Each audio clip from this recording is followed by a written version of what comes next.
the next song that we have coming out is still in that kind of like bluesy, gospely world. It's got a bit less kind of guitar to it, but it's still within this sort of universe of talking about Dante's Inferno, which is what really inspires me at the moment, and the story that I've latched onto. And I think that for me, like that that story is quite metaphorical in a way of like the sort of descent into darkness that I think that we can all go through, and what we have to like sort of the hurdles we have to overcome in order to get into this space, and then the truth that we find when we're down there, and then this sort of ascent back into the light, as it were, with this newfound knowledge of who we are and what this dark space is. Um,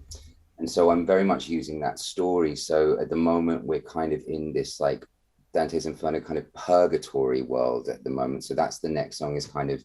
the character, myself, has obviously passed in this last song, and he's now in purgatory, and he's sort of entering into the gates of hell, and moving forwards through that world. So yeah, we have the next one is a lot more kind of in that world of the blues kind of country gospely stuff, but then we've got like material that's like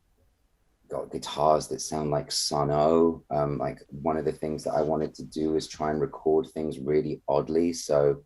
like we put the amp like in the middle of the room and then mic'd it up from the top of the steps, to try and get as much like space sound as we could, using some more like synth elements and more piano stuff too. So we've got like a vast array of material. So I'm kind of straddling this world of like gospel, country,